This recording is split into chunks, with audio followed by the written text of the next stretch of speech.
Pemirsa, transformasi digital terus berkembang pesat di sektor keuangan. Seberapa besar sih dampaknya?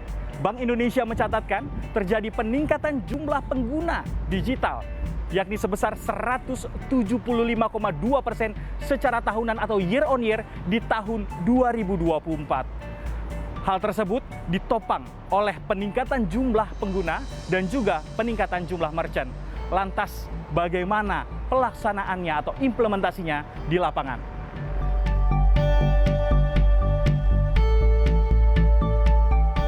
Inilah Suradi, pemilik UMKM Dunia Kopi. Berkat sistem pembayaran digital, usahanya di pasar Santa semakin berkembang pesat. Suradi mengungkapkan, kini transaksi digital menjadi tulang punggung bisnisnya.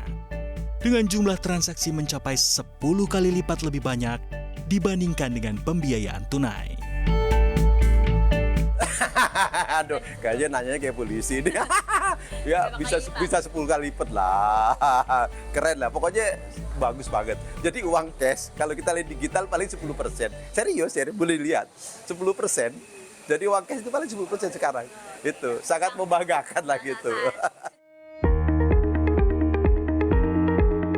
Suradi memulai bisnis dunia kopi sejak tahun 2000. Selama lebih dari 2 dekade, ia terus berinovasi dan beradaptasi dengan perkembangan zaman. Bahkan sebelum pandemi, Suradi sudah menerapkan teknologi pembayaran digital seperti EDC dan Kris. Ia juga aktif menjadi pembicara dalam berbagai acara yang diadakan oleh Bank Indonesia. Berkat tekadnya untuk terus maju, usahanya mendapatkan dukungan permodalan melalui kredit usaha rakyat atau KUR dari BRI. Dimulai dari 100 juta rupiah, hingga kini total pembiayaan yang ia dapatkan telah mencapai 500 juta rupiah. Tak hanya itu, Suradi juga menjadi salah satu pionir dalam penggunaan mesin pembayaran digital EDC di pasar tradisional. Ia meyakini bahwa teknologi dapat mempermudah transaksi dan meningkatkan efisiensi usahanya. Kayaknya tahun sebelum corona udah bikin ya itu, udah bikin. Tapi kalau tahunnya lupa saya. Pokoknya selama bikin kayak Kris itu kan waktu itu yang iklan Kris saya di perwakilan BI.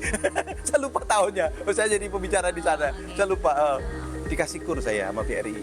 Kan pasar ini dibiayain oleh BRI. Di samping pembiayaan untuk pembangunan, kita juga dikasih permodalan KUR. Waktu itu pertama dapat kalau nggak salah 100 juta saya.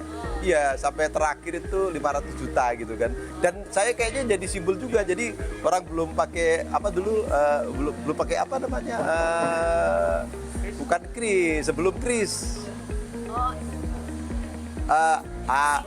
Ya, saya udah pakai. Jadi ya saya kepengennya apa sih, walaupun kita di pasar, tapi kita harus teknologi harus kita manfaatkan dengan baik karena teknologi itu yang memudahkan kita bekerja gitu. Bagi Suradi, teknologi adalah kunci untuk mempermudah pelanggan dan meningkatkan keuntungan usaha. Baginya, kemudahan transaksi digital bukan hanya soal praktis, tetapi juga membangun kepercayaan pelanggan. Ketika pembeli merasa nyaman dan tidak terbatas oleh uang tunai, penjualan pun meningkat. Sebaliknya, jika transaksi terbatas karena kendala pembayaran, pelanggan bisa ragu dan memilih untuk tidak berbelanja. Ya kan, kita sebagai pengusaha, sebagai pedagang, sedangkan pembeli itu kan raja. Berarti orang kan percaya sama kita. Berarti kan membuat income kita lebih banyak gitu. Kalau orangnya udah nggak percaya sama kita, waduh saya duitnya ketinggalan Pak Suradi lah. Pada akhirnya kan orang males gitu. Salah satu bank yang aktif mendorong digitalisasi perbankan adalah BRI. Melalui layanan Brimo dan Kris, BRI terus memperluas akses transaksi digital bagi nasabah dan juga pelaku UMKM. Direktur Utama BRI Sunarso mencatat, hingga akhir 2024, nilai transaksi melalui aplikasi Brimo tembus hingga 5.596 triliun rupiah. Sampai akhir tahun 2024, jumlah pengguna Super App Brimo tumbuh 22% menjadi 39 juta user. Dan volume transaksi yang diproses melalui Brimo juga naik 34,57% menjadi 5.596 triliun rupiah. Itu volume transaksi yang melalui Brimo.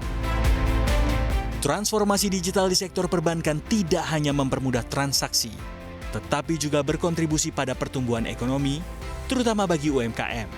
Dengan adopsi teknologi, pelaku usaha kini lebih efisien dan mampu meningkatkan pendapatan mereka. Tren digitalisasi ini pun terus meningkat, terlihat dari lonjakan volume transaksi KRIS yang tumbuh hingga 175,2% sepanjang 2024. Dari Jakarta, Tim Liputan CNBC Indonesia.